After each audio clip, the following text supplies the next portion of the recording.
오늘 함께 묵상할 성경 말씀은 디모데후서 3장 1절에서 17절 말씀입니다. 디모데후서 3장 1절에서 17절 말씀입니다. 오늘은 12절, 14절, 15절 말씀을 읽겠습니다. 무리 그리스도 예수 안에서 경건하게 살고자 하는 자는 박해를 받으리라. 그러나 너는 배우고 확신한 일에 거하라. 너는 내가 누구에게서 배운 것을 알며 또 어려서부터 성경을 알아나니 성경은 능히 너로 하여금 그리스도 예수 안에 있는 믿음으로 말미암아 구원에 이르는 지혜가 있게 하느니라. 아멘. 오늘 함께 묵상할 주제는 확신한 일에 거하라입니다. 본문 디모데후서 3장은 갑자기 말세에 고통당하는 때에 대해 언급합니다.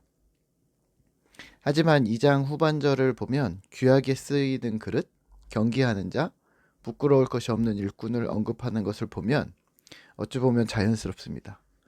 마치 하나님께 속한 자들과 세상에 속한 자들을 대조하는 것으로 보이기 때문입니다.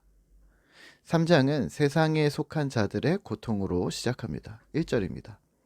너는 이것을 알라. 말세에 고통당하는 때가 이르러 사람들이 자기를 사랑하며 돈을 사랑하며 자랑하며 교만하며 비방하며 부모를 거역하며 감사하지 아니하며 거룩하지 아니하며.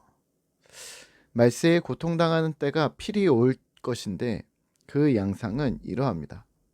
자기를 사랑하고 돈을 사랑하고 교만하고 순종하지 않고 감사하지 않고 거룩하지 않습니다. 사랑하지 않고 용서하지 않고 서로 헐뜯고 자제하지 못하고 사납고 배반하고 조급하고 거만하고 하나님보다 쾌락을 더 사랑합니다. 5절입니다.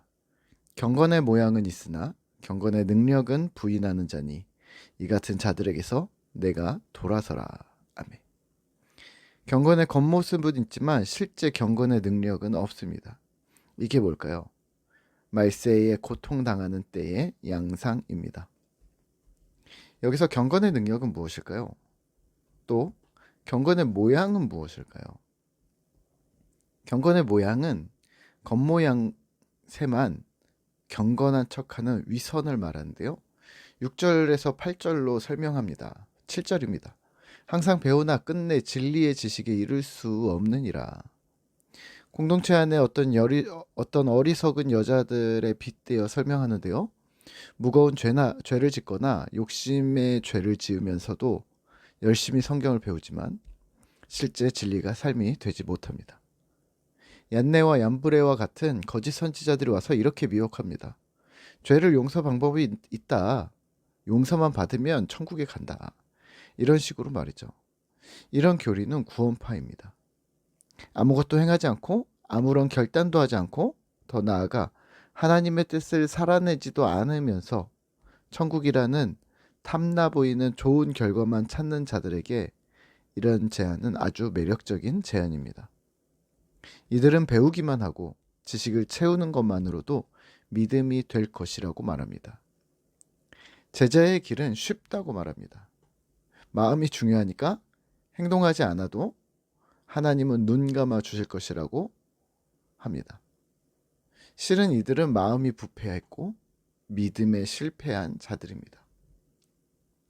이들의 끝은 명확합니다. 거짓 선지자들, 잘못된 가르침은 결국 정체가 드러날 것이기 때문입니다. 자, 그러면 경건의 진짜 능력은 무엇일까요? 예수 제자로 사는 것입니다. 배우는 것도 가르치는 것도 깨닫거나 은혜를 경험했다는 것도 모두 우리에게 경건의 능력을 요구합니다. 바로 예수 제자의 삶입니다. 12절입니다. 무릇 그리스도 예수 안에서 경건하게 살고자 하는 자는 박해를 받으리라. 아멘. 그리스도 예수 안에서 그리스도의 뜻을 따라 경건하게 살고자 하는 자는 박해를 받을 것이다. 세상은 그들을 인정하려 하지 않을 것이다. 넓고 편한 매혹적인 길로 유혹할 것이고 스스로 좁은 길을 가는 자들을 무시하고 핍박할 것이다. 사실 이런 상황에서는 누구든 혼란스러워집니다. 아첨과 사기꾼이 한눈에 드러나는 것이 아니기 때문에 아직 정체가 드러나지 않은 상황에서 어느 말이 참인지 분간하기가 어렵습니다. 이런 상황에 대해 바울은 디모데를 향해 충고하면서 그에게 강력하게 부탁합니다. 14절입니다. 그러나 너는 배우고 확신한 일에 거하라. 아멘. 배우고 확신한 일, 무엇을 배웠다는 것일까요? 성경입니다. 어려서부터 배운 성경, 그 성경에 구원의 지식이 있다는 것을 기억하고 말씀이 기준이 되어 살아가라는 말입니다. 성경은 하나님이 주신 말씀으로 첫째, 진리를 가르칩니다. 삶의 방향을 배움으로 제시하는 거죠. 두 번째는 잘못을 책망하고 바로잡습니다. 구체적인 삶으로 실현된다는 말입니다. 연약한 인간이 아무리 말씀대로 산다 해도 실수하지 않을 리가 없습니다. 그때마다 성경은 우리를 바로잡아 줄 것이고 바른 궤도로 다시 돌아오게 할 것입니다. 그리고 세 번째, 의로 훈련시키기에 유익한 교훈입니다.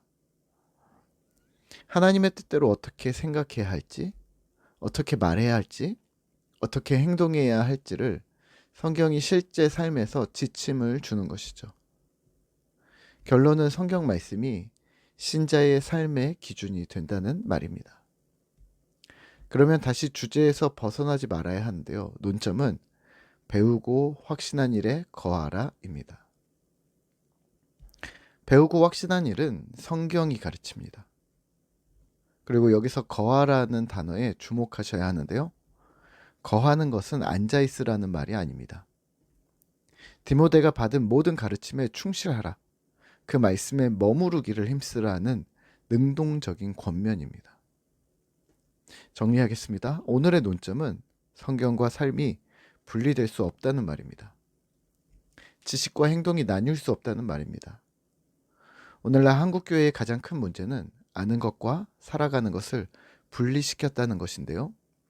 말씀과 삶이 나뉘어져도 괜찮다고 생각합니다. 내가 신자이지만 그럴 수 있지라는 자기 관대가 허점입니다. 죄송하지만 그럴 수가 없습니다. 신자이기 때문입니다. 지금 주어진 삶이 내 것이 없다는 말인데요. 예를 들어 내 돈으로 주식을 할 수는 있지만 회사 돈으로 주식을 할 수는 없습니다. 내 돈으로 차를 살 수는 있지만 회사 돈으로 내가 쓸 차를 살 수는 없습니다. 혹여 내가 회사 어떤 재정을 사용하는 위치에 있다면 유혹이 될 수 있겠죠. 하지만 선을 넘으면 그때부터 문제가 됩니다.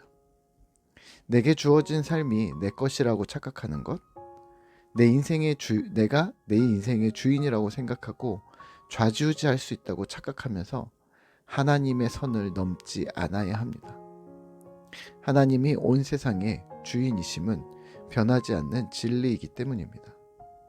한 주도 주를 사모하며 주님의 말씀 가운데 머무르려 애쓰는 신실한 꿈터 성도 되시기를 기도합니다.